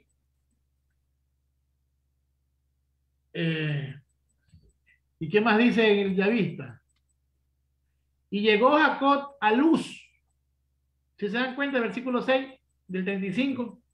El lugar era un lugar pagano de adoración. Betel no era un lugar judío ni cananeo exclusivamente para Dios. Algunos hablan de Betel como casa de Dios. Es que Bet-El es casa y él es Dios. Es un nombre que le pone el escritor bíblico. Pero el lugar se llama Luz, Almendro. Almendro se llamaba el lugar. Porque como la vez pasada, ¿se acuerdan que hablábamos de la varita de los magos cuando hacen que encuentran agua? Era con las varas de almendro. Porque el almendro es un fruto que florece antes de tiempo. Entonces, en ese lugar que habían almendros, siempre sabían que venía la primavera porque florecía primero el almendro que los demás árboles. Entonces, eso era un lugar de bendición. Ya viene la bendición, ya viene la prosperidad porque ya el almendro, ¿sí?, floreció. Ese lugar era un lugar sagrado, se llamaba Luz. Es un lugar sagrado de los pueblos aledaños, no es exclusivo de Jacob, ni de Yahweh, ni de Israel. Era un pueblo llamado Luz, un lugar llamado Luz, ¿sí? Y otra vez repite, y edificó allí un altar y llamó el lugar El Bet-El, el Dios de la casa de Dios, ¿sí? Entonces ahí es donde hay una dedicación a ese Dios cananeo El. Ahí entra Él como Dios de la casa de Dios, el Dios de la casa de Dios. Ahí hay un Dios que mora en la casa de Dios, porque Betel es un nombre genérico, pero al ponerle el Betel, ¿sí? El Dios de la casa de Dios, ya está hablando que hay un Dios que habita en esa casa. Y ahí dice, y se reveló Elohim cuando huía delante de su hermano. Entonces murió Débora, la nodriza de Rebeca, y la sepultaron en la parte baja de Bet-El, debajo de la encina, y le llamó a la encina Elón Bakut. ¿Qué significa qué? ¿Qué significa Elón Bakut? En el 8, encina de llanto. Así se llama la encina, encina de llanto. Y la enterró debajo de esa encina, ¿sí? Y ahí se le puso encina de llanto. Y ahí se acaba la primera perícopa de los elionistas, ¿sí? Y va a comenzar la perícopa de ¿quién? ¿Qué dice el texto? A ver, en el 35 va a comenzar una perícopa un párrafo, 1, 2, 3, 4, 5 capítulos. Y le dijo Dios. ¿Sí? Sacerdotal. Sí. Ahí vienen los sacerdotes a contar, y Elohim se le apareció otra vez a Jacob después que había regresado de Padán Aram, lo bendijo. Ya eso pasó. Y le dijo Elohim, tu nombre es Jacob, no se llamará más tu nombre Jacob. Eso ya pasó. Eso es una historia que los sacerdotes tenían, y también Edra la metió haciendo una duplicación de la historia. Ya le cambió el nombre hace rato. Aquí recién se lo está cambiando. Tu nombre es Jacob, no se llamará más tu nombre Jacob, sino Israel. Será tu nombre, y llamó a aquel lugar, y lo llamó, y le llamó su nombre Israel. Gran descubrimiento. No sabíamos que le habían puesto por Israel a Jacob por nombre. Entonces, el cuento del que me tiene traumado a mí, el capítulo 32, que me tenía enfermo, que el ángel peleó. Aquí no hay ningún ángel peleando con Jacob. En esta historia, el sacerdote cuenta una historia llana. Dios le dijo que se llamará Jacob. Aquí no hay ninguna lucha. Jacob luchó con el ángel por una bendición. Aquí no hay lucha. Entonces, aquí viene una regla hermenéutica, señoras, señores, que se llama lectura por sospecha. Cuando en un lugar cuentan una historia muy importante y luego, más adelante, cuentan la misma historia y no le ponen la misma relevancia, entonces una de las dos ya carece de verdad. Es como el cuento de Jonás. Perdónenme que ya me cuento. El libro de Jonás, que me sale. El libro de Jonás es hermoso. Pero si Jonás fue tragado por un gran pez, ¿sí no? Así es, ¿no? ¿Sí? El texto.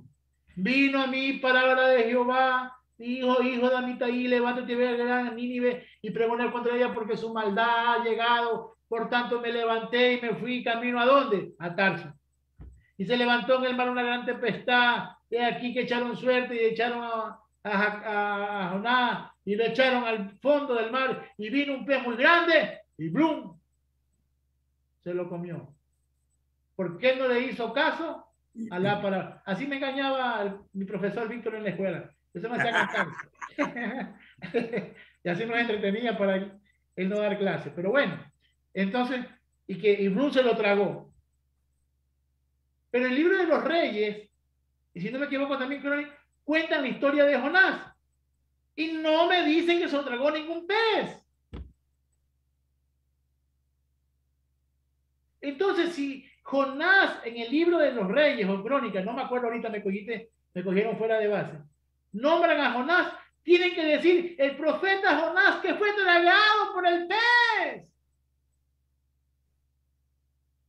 Entonces ahí vienen los cristianos que leen hermenéuticamente y dicen, Jesús lo nombró. Claro, Jesús lo nombró porque ese libro está en la Tanakh y Jesús está hablando a la gente desde la Tanakh. No le está diciendo si es verdad o mentira, está contando la historia del profeta, como estuvo Jonás 3 días y 3 noches, así estará el Hijo del Hombre en el...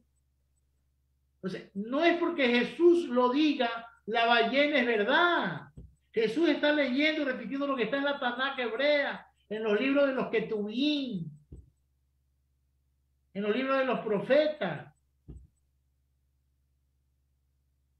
Entonces, hay cosas que nosotros cogemos e hilamos y nos parece bien.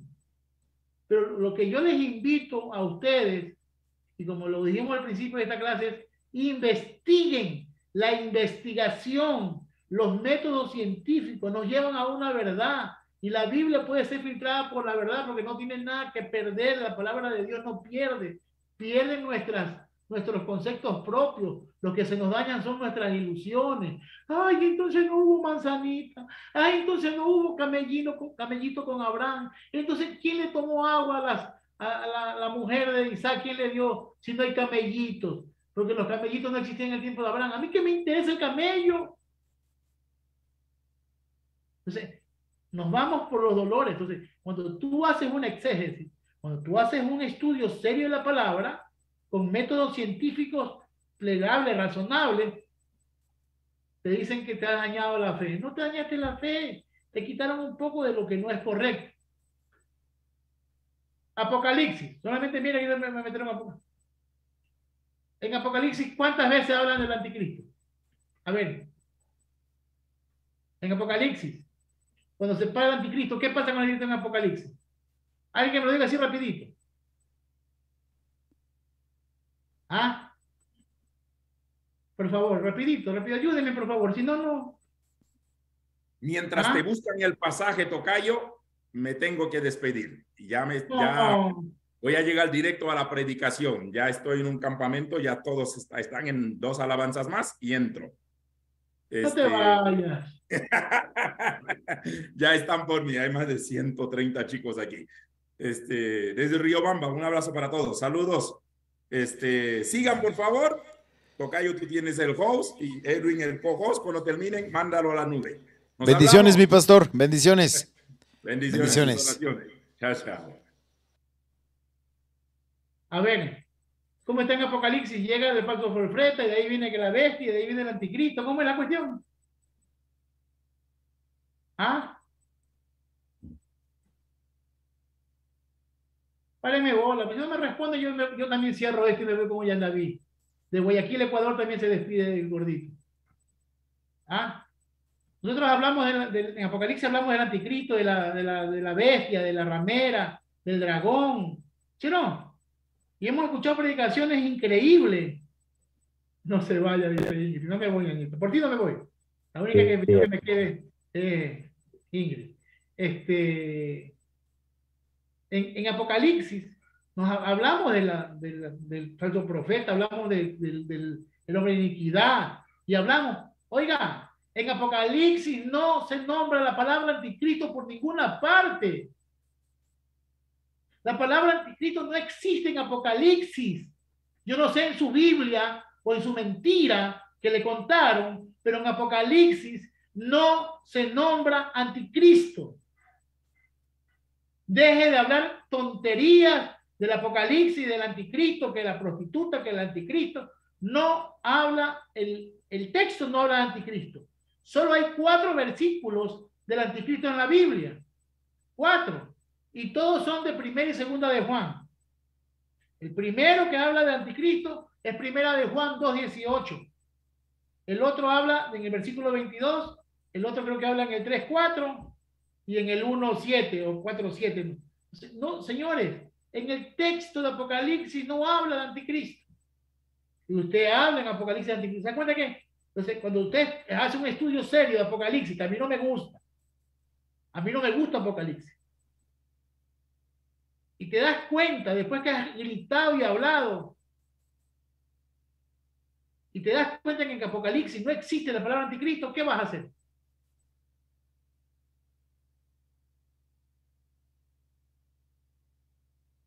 No dice anticristo. No dice.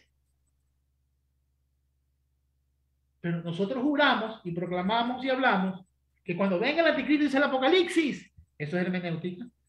Entonces el estudio serio de la palabra te va a romper las ilusiones que nos formaron nuestros lindos pastores y hermeneutas que nos criaron. Entonces yo vuelvo a repetir, volvamos al estudio exegético de la palabra de Dios. ¿Sí? Entonces, y tu nombre será llamado Israel, y después dijo Elohim, yo soy el Shaddai. Fructifica y multiplícate. En una nación, en una congregación de naciones nacerán de ti, y reyes saldrán de ti. Eso ya lo sabía. Entonces, y la tierra que le di a Abraham y a Isaac, te la doy a ti también, a tu simiente después de ti, y le daré la tierra. Y ascendió Elohim de su lado, del lugar donde le había hablado con él. No hubo lucha para cambiarle el nombre. Entonces hay dos versiones del cambio del nombre.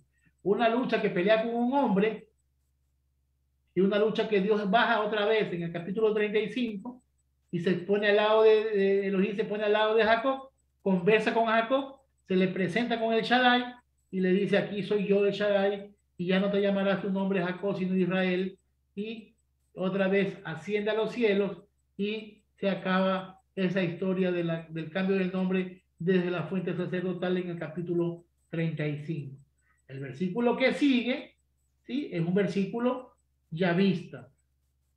Y erigió Jacob ahí una estela en lugar donde había hablado con él, esta estela de piedra, y derramó sobre ella libación y vertió aceite sobre ella. Otra vez volvemos a sacerdotal. Y Jacob llamó Bet-El el nombre del lugar donde Elohim había hablado con él. Ya se llamaba Bet-El.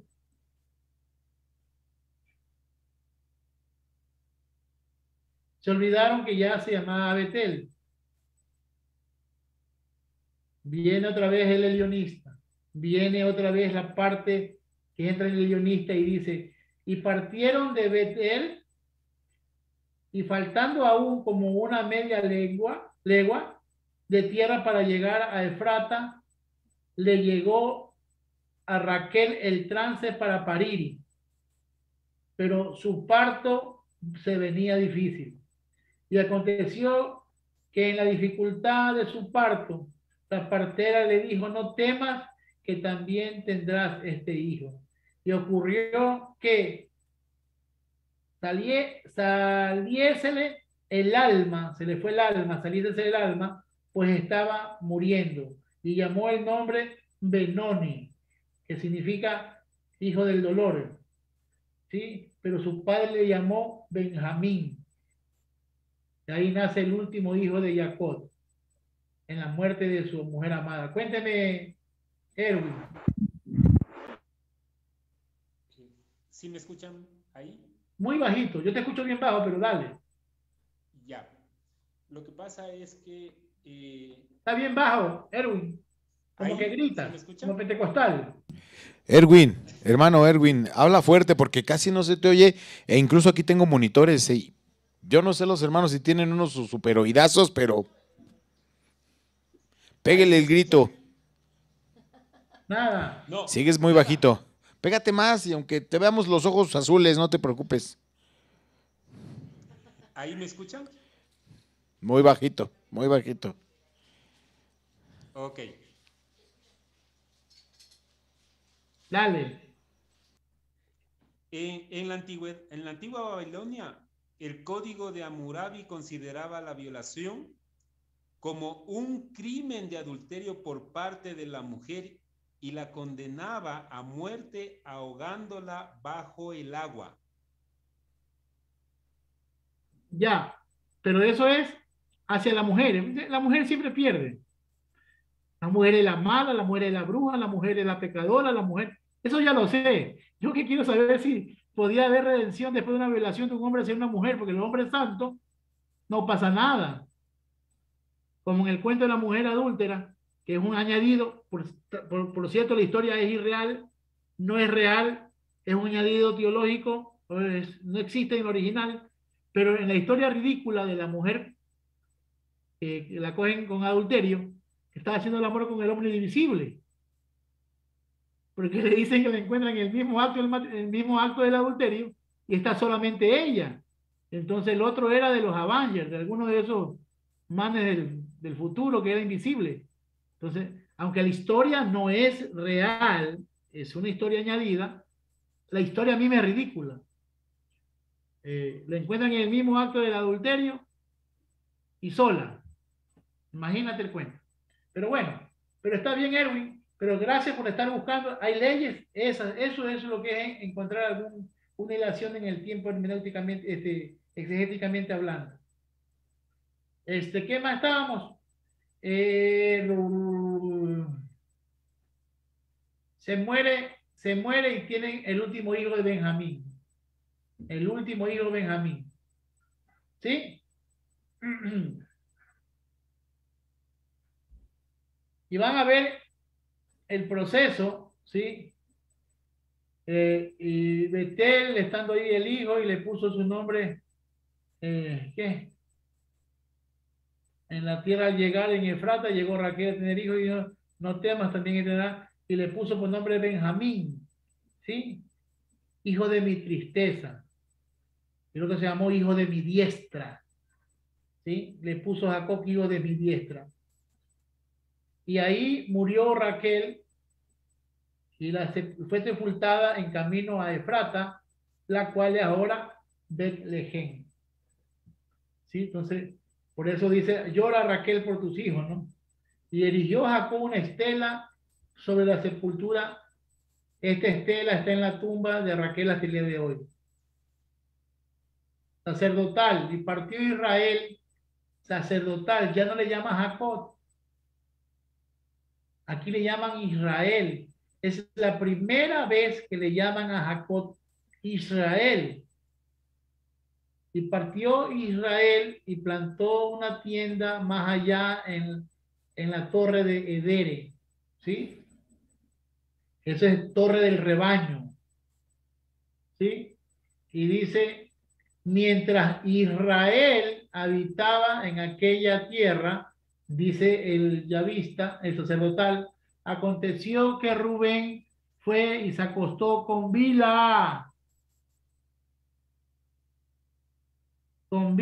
la concubina de su padre, e Israel se enteró. Ahora bien, los hijos de Jacob fueron 12. No pasó nada. No pasó nada.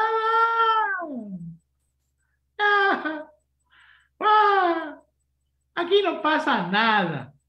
Aquí vamos a contar que después que el hijo violó a la mujer de su padre, estos son los hijos que le nacieron a Jacob. No pasa nada. Cambiemos el tema, miremos al otro lado. Y le ponen los nombres de los hijos de Jacob. ¿Sí? Aquí en México tenemos una frase para eso. ¿Verdad, mi hermano Javier? Hicieron como que la Virgen les habló. Esa es una frase muy típica mexicana. Claro. Entonces, versículo 23. Ahora bien, los hijos de Jacob fueron 12, los hijos de Lea, Rubén, el primogénito de Jacob, y Simeón, Leví, Judá, Isaacar, Zebulón, los hijos de Raquel, José y Benjamín, los hijos de Bila, sierva de Raquel, Dan y Nestalí, aquellos, los hijos de Silpa, la sierva de Lea, Gaser. No pasa nada, Jacob toma por mujer, viola como concubina, la toma de aquí, el otro hijo se le acuesta con la... Pero no pasa nada. Y Jacob, el padre de Isaac, en Manré, ciudad de Arbat, en Hebrón, precisamente donde Abraham e Isaac habían peregrinado y fueron los días de Isaac 180 años. Señores, recién aquí se muere Isaac. Pero si usted va al capítulo 27, si yo no me equivoco, en el 27, cuando Jacob le roba la progenitura, Esaú quiere matarlo, le dice que ya el papá va a morir, que no pasa nada, que después que pase el luto se lo va a comer. Pero acá recién muere de 180 años, no pasa nada. El Señor muere con vejez. E Isaac murió y fue unido a su pueblo, anciano y lleno de días. Lo sepultaron sus hijos Esaú y Jacob. Volvimos, aquí se ve otra vez la figura de la antropología cultural judía, hebrea. Los hebreos, David, una preguntita. Ya, cuéntame, papi. No me cuente mi profe. Bendiciones a todos. Yo tenía una curiosidad, es por la acción de derramar aceite sobre la roca. En el Antiguo Testamento se da muchas veces esta parte en la que dice se unge un lugar. ¿Y por qué lo encontramos para ungir en el templo, los utensilios y todo esto? Eso es algo que no se ve de pronto en el Nuevo Testamento, pero la iglesia actualmente también anda ungiendo casas, carros y cositas o espacios donde se va a hacer la oración. No sé si hay otra base para esto, no sé si yo, a veces no sé ni cómo interpretar, no sé si puedas ayudar o indicarme algo.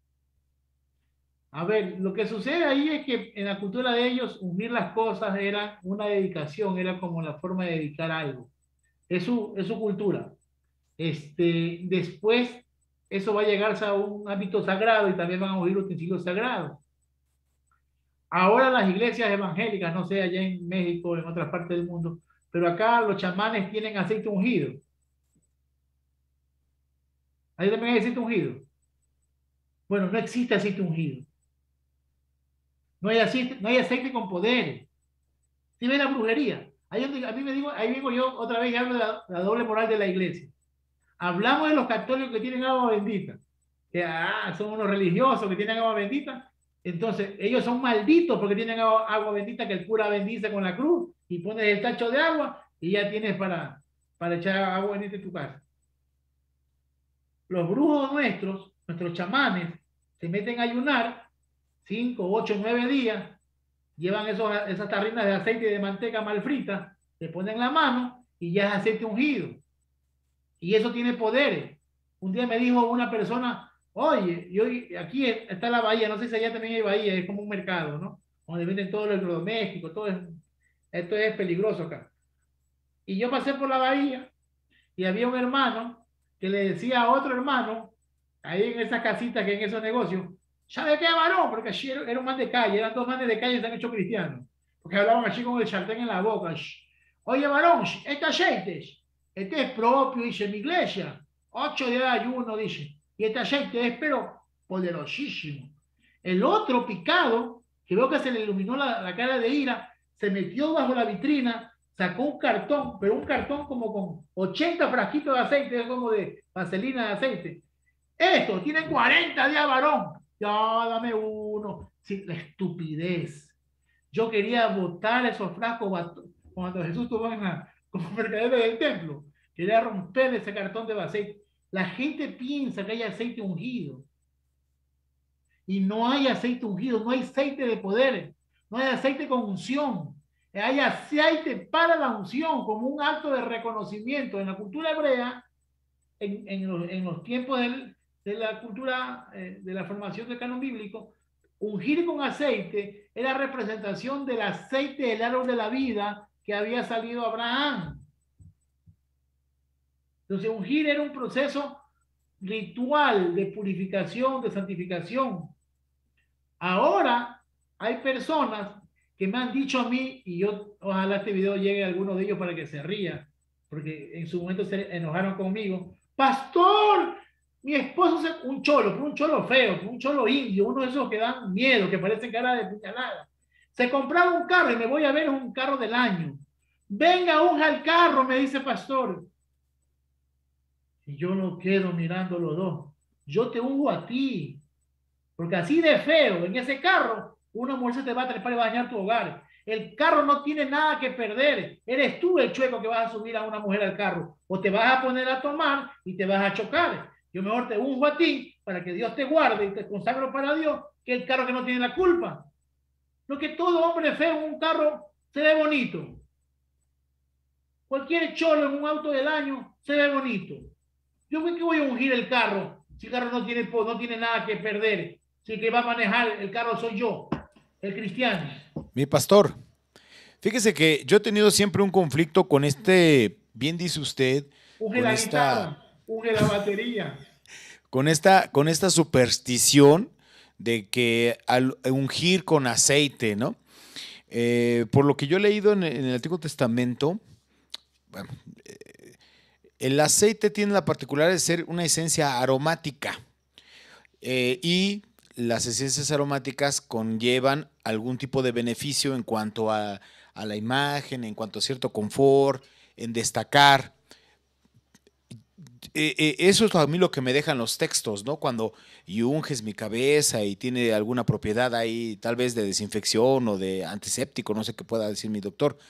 Pero si a eso le agregamos que además usan aceite, creo que de oliva, de cocina, pues ni huele esa cosa. Entonces, la verdad es que sí es un absurdo. Realmente, si antes ya la consideraba un exceso, mi hermano Javier no estuvo, pero el día que nos despedimos de la cabaña, Javier, ¿cómo se llama? Javier, un anciano, nos ungió con aceite a mis hijos y a mí, y una onda así. Yo, bueno, se agradece, pero sí, siempre he creído que es superstición, hasta mal aplicado, porque ¿cuál sería la justificación de que sea aceite de oliva si esa cosa ni huele?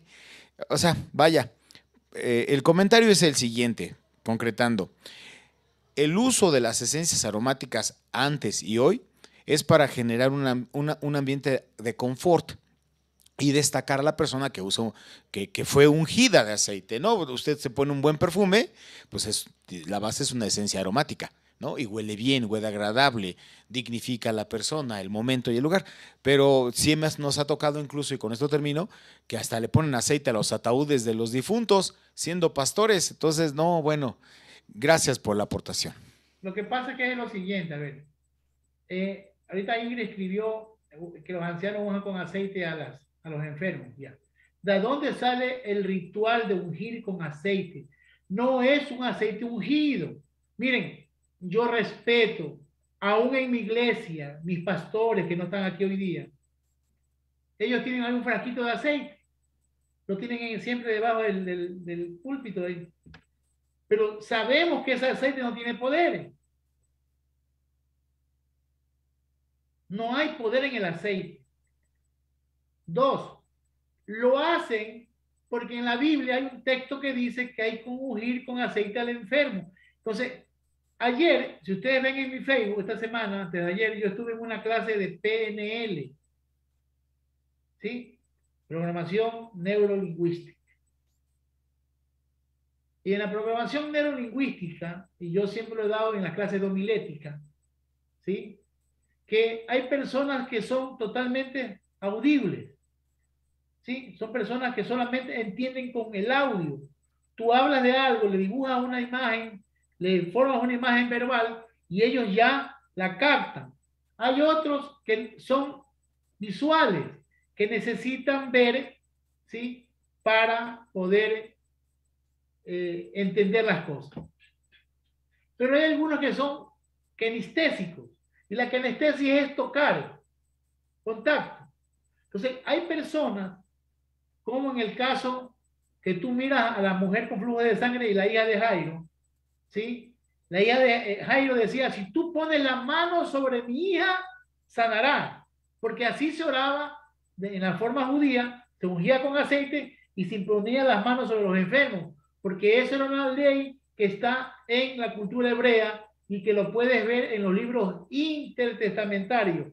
En la vida latina o en la vida griega de Adán y Eva, en esos libros que son apócrifos, que son escondidos, que no son deuterocanónicos, que no son macabeos, ni judíos, ni sabiduría, ni eclesiásticos, ni Tobías, ni nada de eso. Son libros apócrifos, ¿sí? La vida latina o la vida griega de Adán y Eva, en esos libros apócrifos, hablan la historia de cuando Adán pecó y fueron separados del huerto, que ya le hemos tratado aquí, la historia de Adán y Eva en lo que pasa después de que lo sacan del paraíso.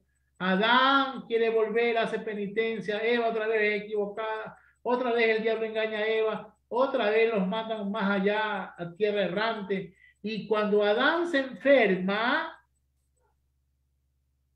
Eva y Set van al límite del huerto donde están los querubines, que son unos caballos con cara de humano y barba, horribles, ¿sí? Con una espada refulgente, y dicen, dile a nuestro padre que su hijo Adán está muriendo, que nos permita entrar y tomar el árbol de la vida para que él coma y no muera. Porque en la cultura hebrea, en ese tiempo, el árbol de la vida daba vida para 1000 años. Ahora, Adán había comido, ¿sí? 20 años antes, porque murió de 980 años, 920 años fue que murió, ¿no? Entonces, sucede que ya está muriendo y Eva va a pedir otra vez del fruto de la vida.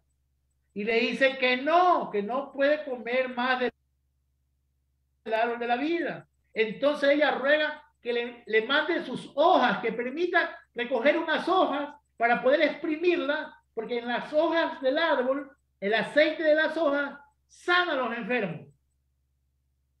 ¿Se da cuenta de dónde sale la unción de los enfermos? Es una creencia que el árbol de la vida en sus aceites botaba un aceite que curaba. Entonces le dijo, no, tampoco te daré de las hojas del árbol de la vida. Coge oliva, machaca oliva, haz aceite y úngelo como promesa de resurrección. Imagínese, para usted se escucha bien y para mí se escucha bien, pero para el pueblo en tiempo de ellos la resurrección no existía, eran monistas.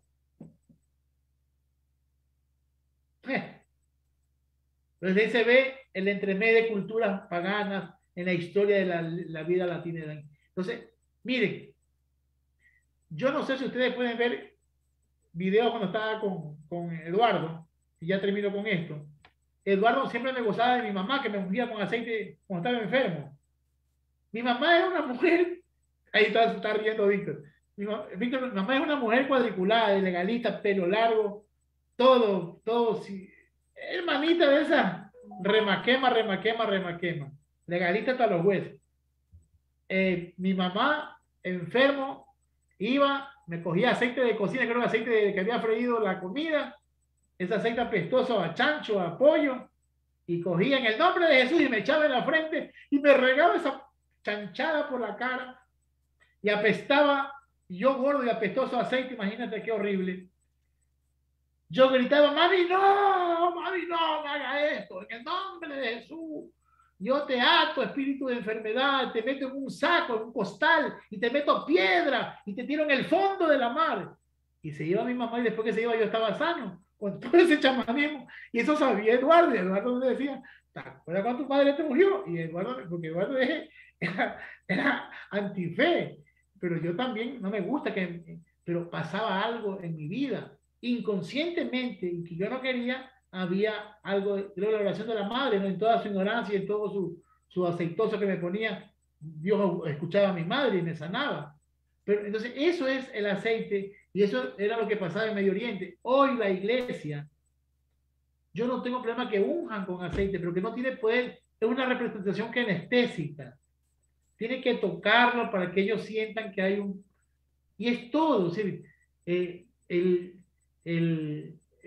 Ingrid me escribió que en Marcos dice, no Ingrid, déjame ver el mensaje. Marcos, ¿qué dice? Déjame ver el mensaje. Marcos 6:13. Y estaban fuera y muchos demonios ungían con aceite a muchos enfermos. Escucha, la palabra demonio era todo lo que no se entendía, todas las enfermedades psicológicas, psíquicas. Y la unción era los enfermos. ¿Sí ves que ahí están las 6 bases? Y yo no digo que es malo orar con aceite, lo digo que no hay aceite con poderes. No hay aceite ungido, hay aceite de la unción. Y está bien. pero no hay aceite chamánico. No hay aceite gurú. El poder no radica en el aceite, depende de que Dios quiera sanarlo y que tú estés conectada para hacer no depende. Entonces, voy a coger y voy a ungir a un enfermo y si Dios no quiere que se sane, no se sana, aunque le trague aceite. Acá en Guayaquil, no sé, allá en México o en otra parte del mundo, acá le meten aceite ungido a los demonios. Por la garganta le meten aceite. Y como que el aceite ungido va a sacar demonios. Imagínense. Entonces, si hay un abuso del aceite, mi profe, hay un abuso, yo no prohíbo en mi iglesia como obispo y mi pastora como obispa, no prohibimos el dato de ungir con aceite. No. Yo cuando ordeno pastores, yo ordeno con aceite. Pero como un acto simbólico. Yo le digo siempre el show, porque ya Dios te llevó al ministerio. El que es pastor ya no hace falta que lo unjan. Lo ungimos para que la gente zapa, metida y chismosa, que no lo quiere reconocer como pastor, sepa que ya es pastor. Pero ya Dios te levantó como pastor, ya te levantó como obrera, como ministra. Lo que es el show para que la gente incrédula, aunque no quiera, te respete. Eso es todo. Entonces, el aceite no tiene ningún poder. Ahora, ¿no? Ahora, si usted cree que tiene poder, venda aceite, hágase plata. Haga un negocio y póngase a hacer aceite ungido. Ya son las 9:04. Si tienen alguna pregunta, quedamos pendientes, tanto Unice como Marta, Erwin, el doctor, los que estamos aquí, por favor, busquemos un texto, una ley de Medio Oriente que hable sobre, es bueno tener eso. Ingrid Tutibén, hable profeta. Habla, ñañita, habla. ¿Quieres decir algo, Ingrid? ¿O estás diciendo que sí vas a investigar? Ingrid levantó la mano, dice. Hello. Ingrid. Bueno, se levantó entonces la mano equivocada. Bueno, si no te escuchamos. Si estás hablando, no te escuchamos. Entonces sí sería bueno encontrar bases bíblicas, bases legales, jurídicas de Medio Oriente para poder justificar esta acción que hizo Siquén y ver qué pasa. Para tener algún contexto, yo lo voy a tratar de hacer. Ingrid, estás intentando hablar porque se desconecta tu micrófono, pero no te escuchamos.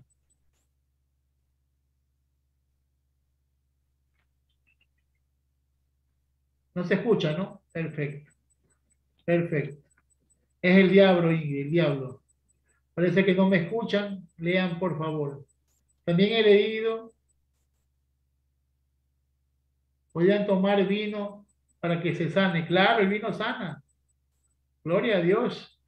No ves el poco de alcohólico que era de alcohólico que aquí. Esa tesis está aquí bien. La tesis aquí está respaldada por un pocotón. Y mire que últimamente he estado muy malito. Vea eso, ha tomado mucho vinito. Qué bestia.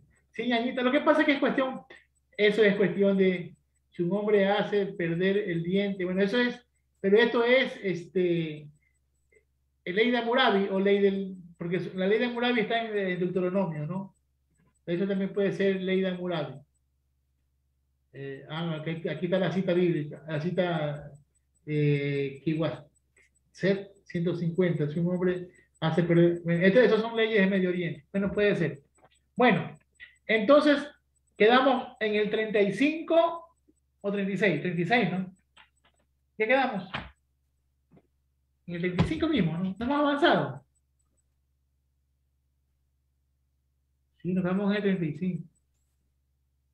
Ya casi terminamos el 36. Mire, este descendiente de Esaú, yo no lo voy a tocar porque solamente es descendencia para poder asegurar los terrenos, los territorios. Aquí no hay nada realmente fantástico. Pero si alguien lo lee esta semana y trae alguna pregunta, me avisan. ¿Sí? Aquí solamente hablan de territorio y de descendencia, el 36, descendencia de Esaú. Nos faltaría hacer un pedazo y entramos al tiempo de la perícopa de José y sus hermanos, que también es interesante. Así es. Así que, señores, damas y caballeros, una noche linda.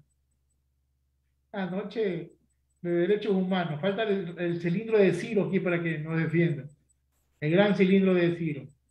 Así que, de verdad, gracias por atender, gracias por preguntar, gracias por debatir. Todo es válido. Lo bueno es construir juntos. Si no construimos juntos, estamos fregados. Así que pueden desmutearse y pueden despedirse, ¿sí? Para poder cerrar esta grabación y que se vaya a la nube con la gracia del Señor Jesús. Hay que ungir estas computadoras. Bendiciones, mis hermanos. Bendiciones, bendiciones. Un abrazo para todos. Que bendiga. Mi amado hermano de Cordero. Ya, Pablito lindo, ¿cómo está? Chévere. Está bien. Hola y chao a todos. Hola y chao, así te veo. Hombre ocupado. Entré tardísimo y por lo tanto me quedé perdido en muchas cosas al principio. Entré como pasadas las 8. Gloria a Dios. Estoy en diferido. Gloria a Dios. Dios te bendiga y te guarde. Igualmente. Chao a todos y a todas. Déjenme sacar la grabación. Seguro que deseas.